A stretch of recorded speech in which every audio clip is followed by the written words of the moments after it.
Assalamualaikum warahmatullahi wabarakatuh. Waalaikumsalam warahmatullahi wabarakatuh. Kembali lagi bersama saya Akui di Markibol. Mari kita ngobrol.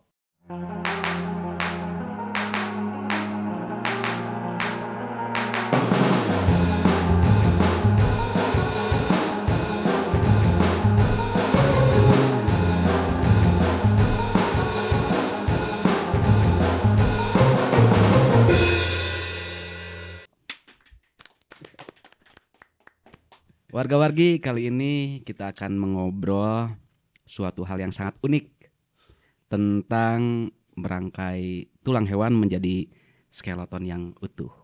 Nah, untuk ngebahas skeleton lebih jauh, kita akan mengobrol dengan tamu yang sudah hadir. Tentunya dia expert di bidang skeleton ini. Langsung aja kita sambut Pak Nurdin. Hai. Guys. Halo. Pak Nurdin, kalau di channel YouTube mah Algi Aquatic. Aquatic. Oke. Pak Nurdin, Hmm. barusan sempat saya sampaikan ya, skeleton itu seni merangkai tulang menjadi kerangka yang utuh. Betul. Ada tambahan soal pengertian? Jadi kalau misalkan pengertian sih lebih ke ya betul, yang pertama ini karya seni. Cuman tidak bisa dipungkiri juga bahwa selain karya seni di sini juga ada sains. Ada sainsnya itu kayak biologi, kimia, dan ada historical juga di dalamnya. Historical. Kayak gitu sih. Warga-wargi bisa dilihat ini salah satu karya Pak Nurdin. Kalau saya search di Google mah articulating Skeleton. Atau oke. bone building. Bone building. Oke. Wes. Ini ada kura-kura. Terus itu naon, Din? Itu tuh berang-berang, otter. Otter. Atau bahasa Sunda mah sero ya. Sero. Di sini ada beberapa jenis sih.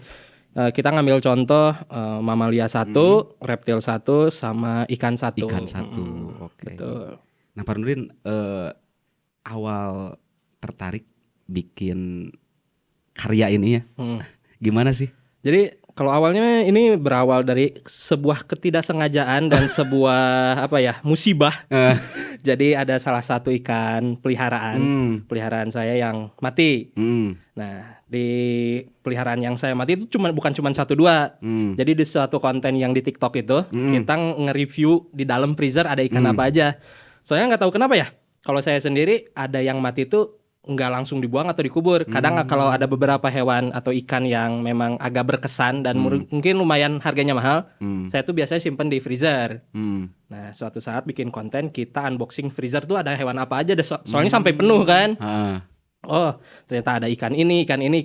Nah, adalah salah satu follower saya yang request katanya, "Bang, coba di articulating skeleton." Kayak gitu. Sebenarnya itu request dari followers.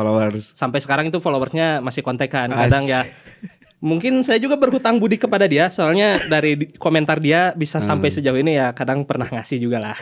Ya, gitu sebagai tanda balas budi ya. Berawal dari komenan ya. Dari komenan dia.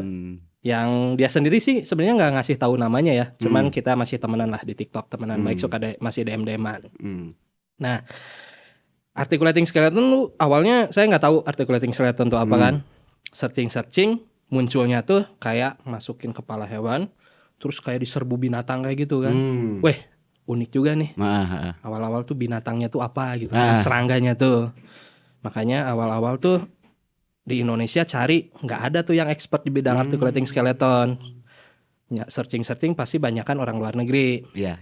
Makanya kan nanya juga ke followers itu tuh apa, ada yang bilang katanya maggot, ada yang bilang ulat Hongkong, ulat Jerman, ulat balap atau apa gitu kan.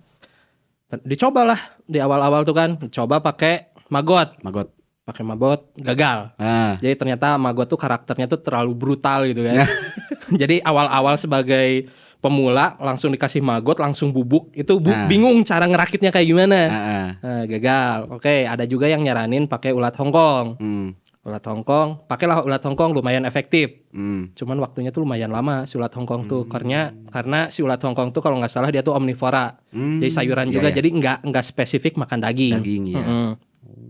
Dia lama tapi kurang efektif. Tapi itu saya pakai si ulat Hongkong tuh lumayan cukup lama. Nah, untuk ulat Hongkong itu sendiri saya punya sebutan khusus. itu para pekerja asing. Asing. Iya. Soalnya kan para pekerja asing di berita-berita rame waktu itu tuh yang dari waktu Covid itu kan bukannya pekerja lokal yang diiniin pemerintah, malah yang dari Cina, yang dari Hong Kong pada datang kan. Nah, kepikiran kayaknya ini cocok pakai pekerja asing. Nah, dari situlah mulai naik viewsnya sampai ratusan ribu sampai jutaan tuh dari para pekerja asing itu. Oke. Jadi dari komenannya betul, awalnya. Dari komenan. Pokoknya saya mah tipe kontennya mendengarkan semua komenan para netizen lah gitu, masukan yang ini. Nah, pada satu saat ternyata ada yang ngasih tahu bahwa itu tuh Dermestid beetle gitu kan. Bahwa yang si serangga itu tuh Dermestid beetle. Cari juga nih Dermestid beetle tuh apa. Kalau di luar negeri memang si hewan yang memakan itu Dermestid beetle. Cuman di Indonesia nih nggak ada nih nama lokalnya yang tahu Dermestid beetle tuh apa. Padahal ada. Nah, saya tuh cari-cari nemulah di Tokped. Di Tokopedia. Harganya ternyata mahal banget. Satu ekornya tuh 1.000 rupiah. Satu ulat.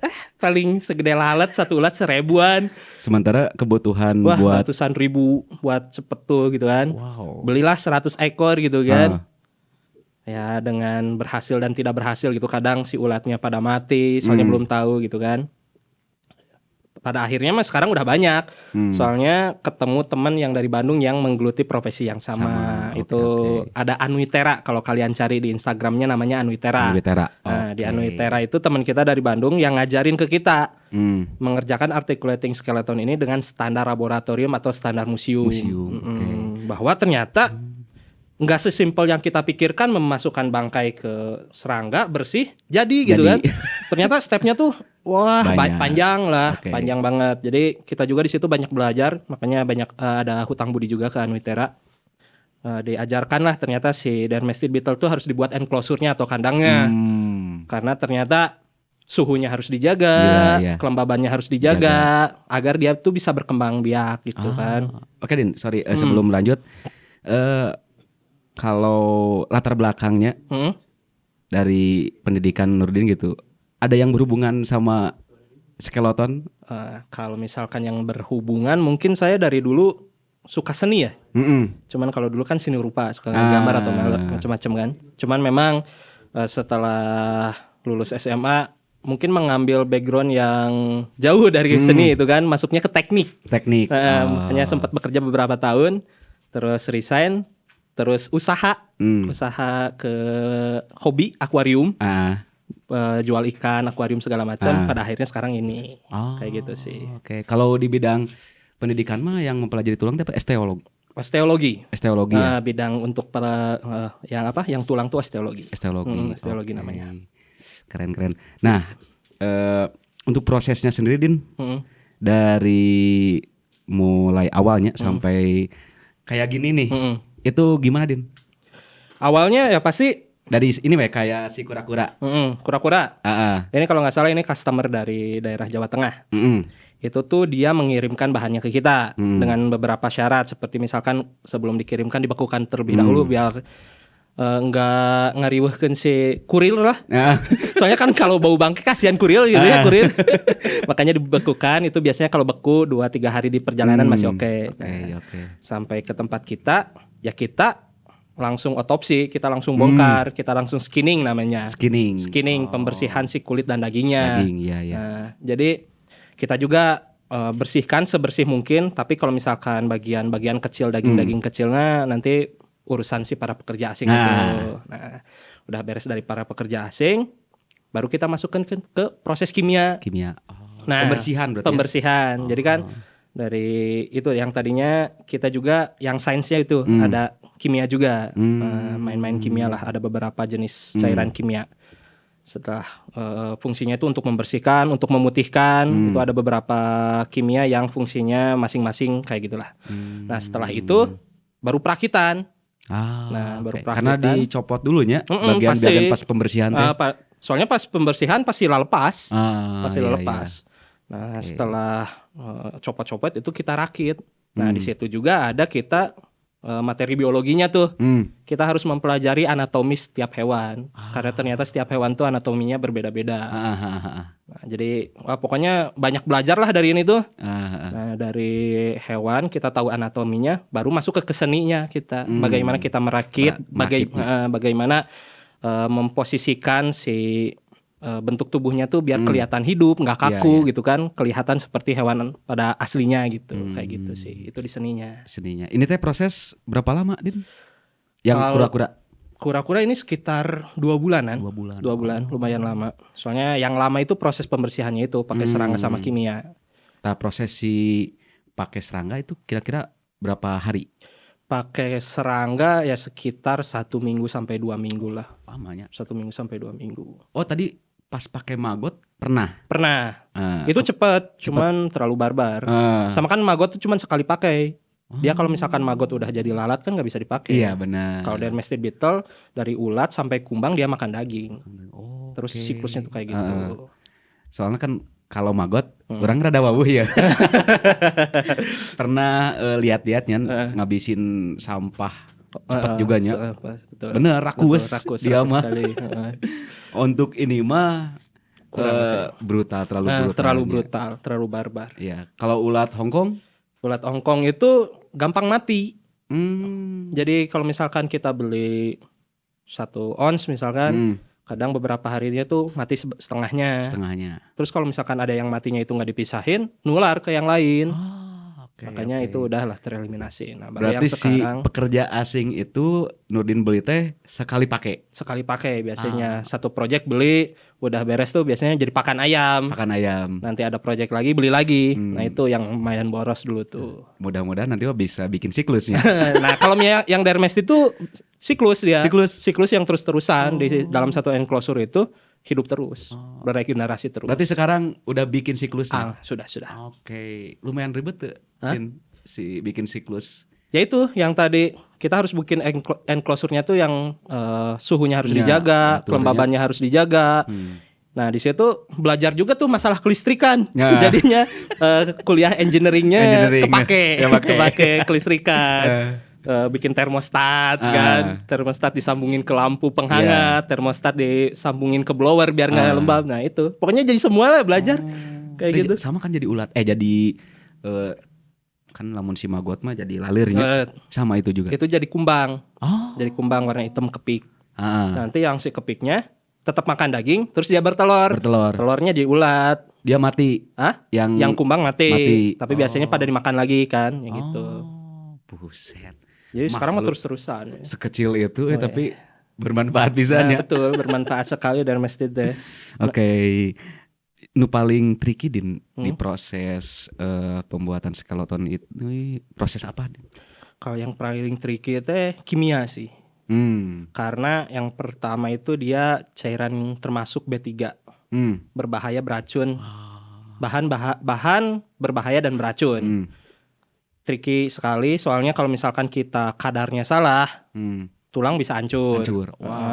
Kalau misalkan APD nggak pakai, misalkan sarung tangan, masker, ya kita nggak tahu lah dampak panjangnya terhadap kesehatan kayak gimana gitu kan. Makanya kalau misalkan di konten-konten kita banyak yang nanyain cara mutihin tulangnya pakai apa. Nah biasanya kita nggak sebutin soalnya takut disalahgunakan. Iya benar. Salah takaran ya. Yang cairan A misalkan cuman 1 sendok dimasukin ke kolam orang, ikannya pada bisa langsung pada mati. Yang satu misalkan disemprotin ke muka bisa jadi air keras buat orang lain yang pokoknya mending jangan disebutin aja. Oke. Gitu kalau ini Din kejadian apa yang paling menarik, yang lucu aya tuh pas pembuatan kan kemarin sempat lihat burung untanya. Wah itu kan waduh ya ukurannya 1 kintal kan? Oh iya 100 kiloan. 100 kiloan kan? 100 kiloan. Sebenarnya kalau misalkan kebanyakan konten mah komentarnya positif ya. Hewan-hewan tuh pada positif. Wah keren, bisa tahu ngerakitnya gimana, bisa tahu posisinya di mana. Cuman yang paling membuat terkesan itu ketika merakit kucing. Soalnya kan tahu sendiri ya, kucing tuh hewan yang mungkin untuk sebagian orang itu sangat cat lover itu ya. Wah itu pokoknya pas ngerjain kucing, padahal itu tuh kita nggak ngebunuh kan, nggak nemu bangkai kita black atau segala macam. Kita cuman menemukan, dapat laporan di tempat sampah ada kucing yang udah benar-benar tulang, cuman sekedar membersihkan dan merangkai aja. Tapi itu wah dari komenan di DM itu tuh diteror gitu kan pada cat lover dan para cat lover yang Islami juga itu kan, sampai diceramahin segala macam gitu. Menanggapinya tuh gimana, Din? Ya cukup dirit aja lah. Dirit aja. Dirit aja lah. Saya hiburan juga lah. Hiburan juga, nggak terlalu dianggap serius. Soalnya kalau misalkan dibandingin yang pro-nya paling ya sekitar 30% kontra, yang 70%-nya masih mendukung lah. Masih mendukung. Masih mendukung. Oke. Nah kalau ini Din, tadinya dari ketidaksengajaan betul. jadi sebuah karya, terus jadi bisnis juga kan dia? Ya betul, bisnis. Jadi bisnis itu untuk kita cari customernya, terus proses bisnisnya kayak gimana sih Din? Nah ini kalau misalkan awal-awal tuh ya namanya merintis ya, kita mah perintis bukan pewaris. Nah, dulu merintisnya saya ngasihnya gratisan ke orang-orang, ya nyari customer lah. Cuman ya nyari teman yang benar-benar mereka punya koleksiannya bagus-bagus gitu kan.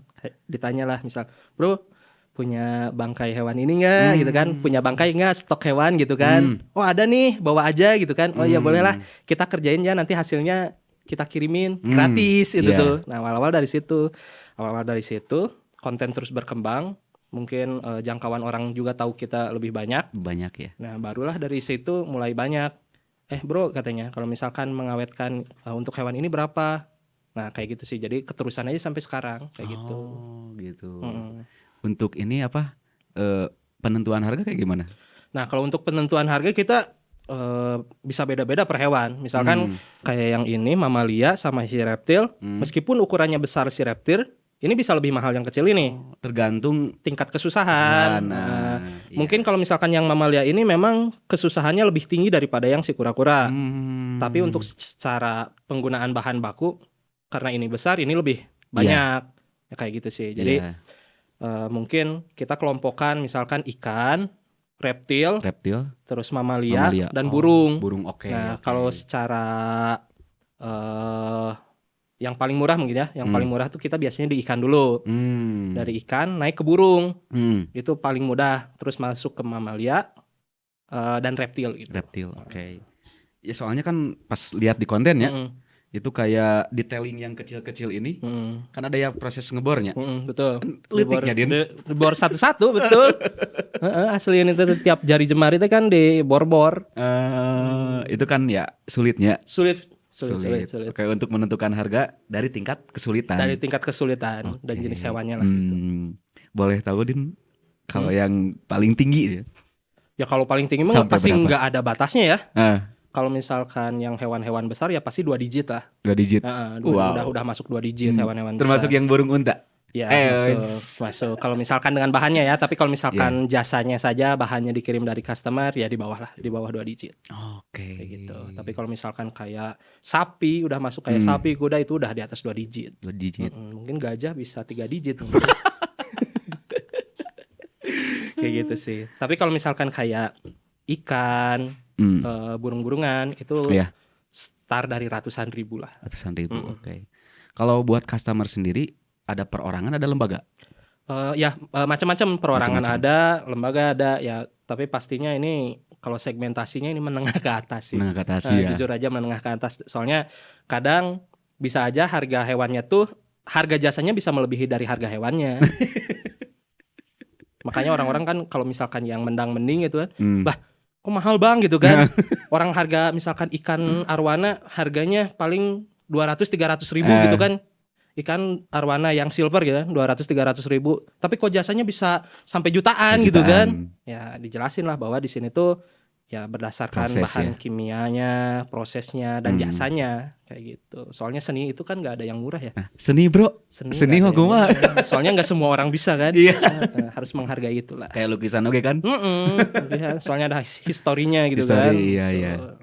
Oke. Nah kalau ini menurut Nurdin sendiri, ini kan si articulating skeleton ini teh seninya ada, edukasinya ada. Kayak gimana tuh Din, bisa dijelaskan? Kalau misalkan edukasi tuh kayak ini ada beberapa kita juga customer dari universitas. Mereka meminta preparat untuk bahan ajar. Jadi misalkan mereka minta untuk tikus, ayam untuk bahan ajar di kampus mereka. Jadi kan kayak anatomi lah, belajar anatomi. Kayak gitu sih untuk edukasinya. Bahwa terus ada juga misalkan bentuk hewannya kayak gini kan, ini bentuk hewannya mungkin kalau misalkan dilihat bentuknya kayak gini, ini nggak ada yang tahu. Saya pernah mengajukan pertanyaan di konten, ini kira-kira hewan apa nih? Wah, jawabannya tuh banyak, ada yang bilang platypus, ada yang bilang apa.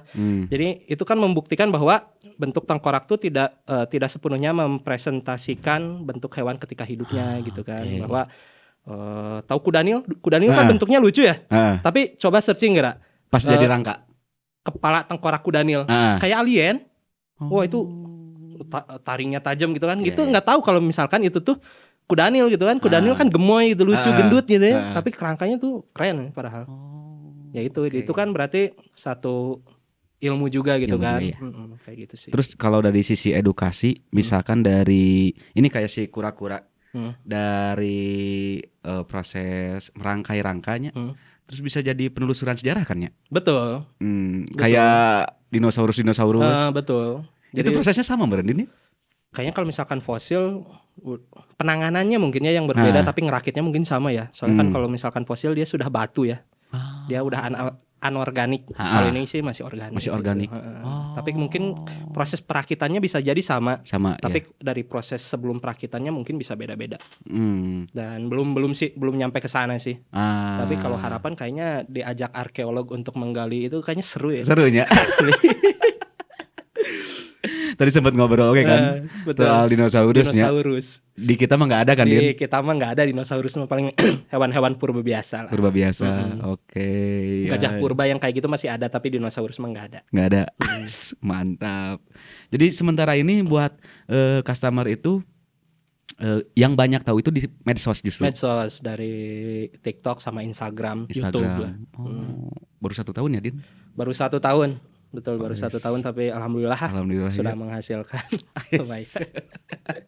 Nah, Din, untuk ini mungkin ada warga-wargi yang mau mulai merakit tulang belulang hewan. Ada tipsnya nggak? Tips buat warga-wargi yang mau apa? Yang mau menggunakan jasanya atau mau belajar? Mau belajar dulu nih. Ya mau belajar yang pasti pertama jangan jijian gitu ya. Yang pasti itu mah udah wajib lah, jangan jijian. Terus yang kedua ya jangan hanya modal nekat aja. Soalnya kan kita juga selain jangan kayaknya saya juga bisa deh gitu kan, cuman ngerakit gini. Tapi kan selain itu prosesnya sebelum-sebelumnya banyak proses-proses yang berbahaya.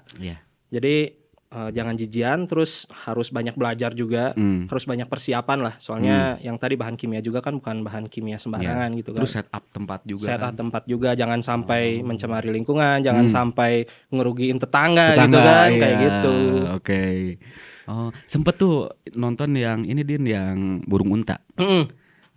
Kan di konten Nurdin bilang kalau proses apa namanya yang pertama pembersihan kulit? Skinning. Itu direndam kan?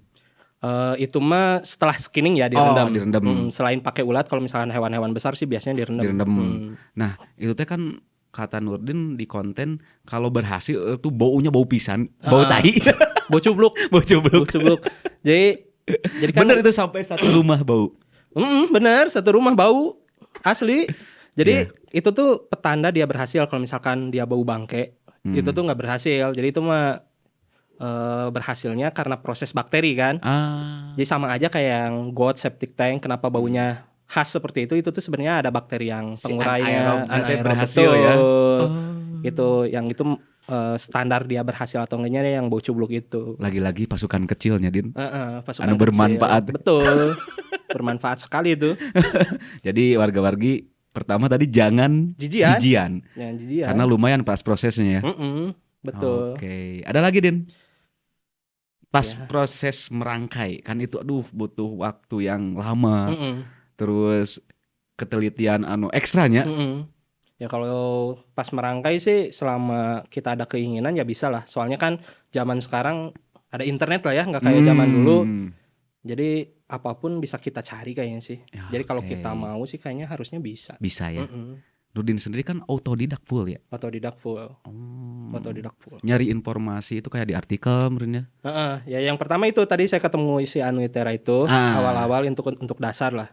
Ya selanjutnya mah menjalin relasi sama teman-teman di Instagram. Kebanyakan orang luar negeri juga tuh yang seprofesi ini kan.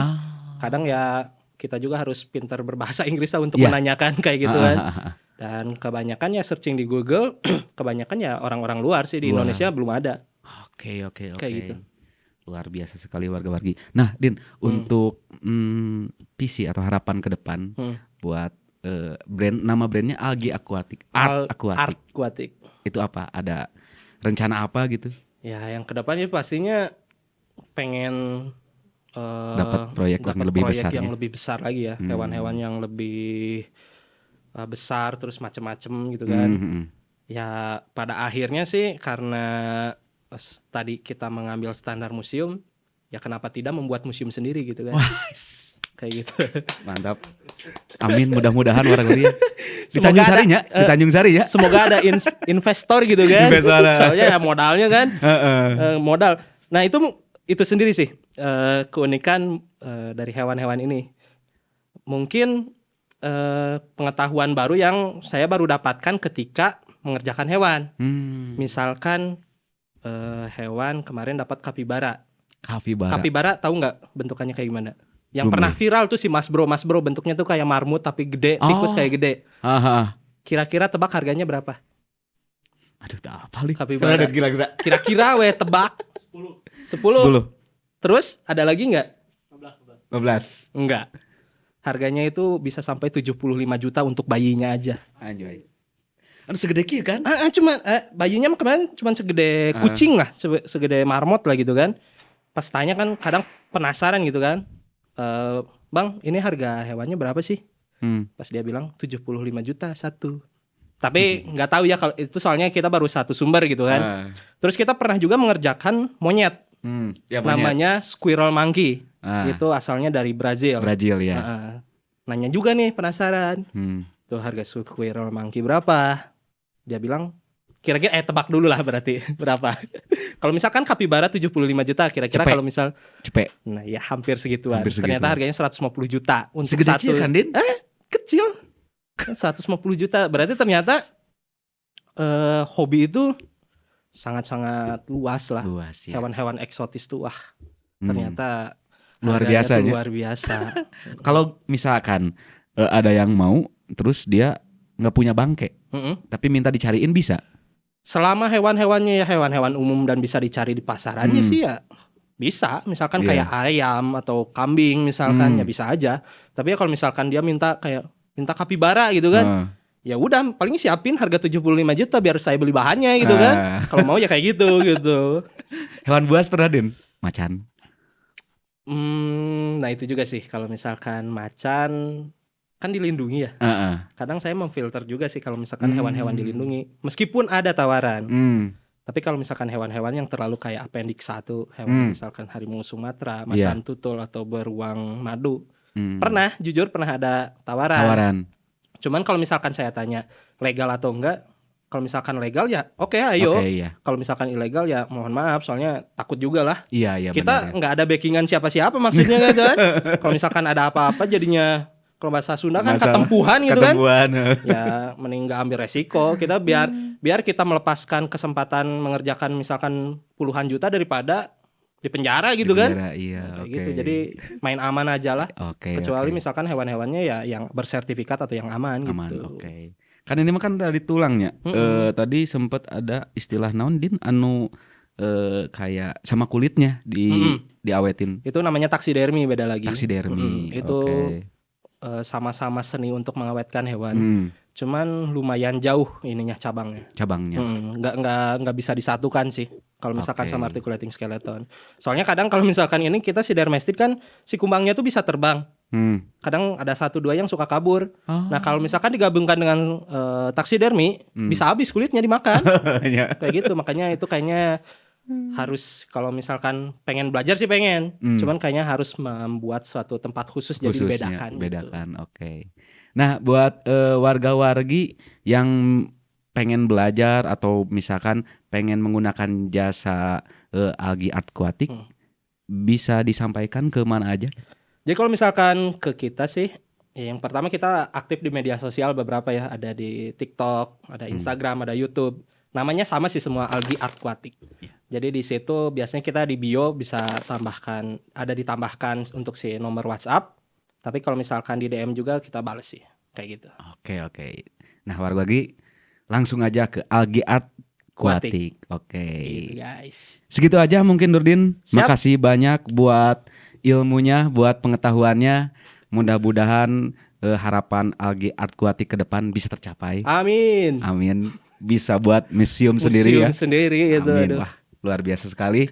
Terima kasih juga buat warga-wargi. Jangan lupa subscribe channel Algae Art Aquatic dan channelnya Marki Media. Jangan lupa juga bunyikan loncengnya untuk update video selanjutnya. Sampai jumpa di video selanjutnya. Segitu aja dari kita. Assalamualaikum warahmatullahi wabarakatuh. Waalaikumsalam warahmatullahi wabarakatuh.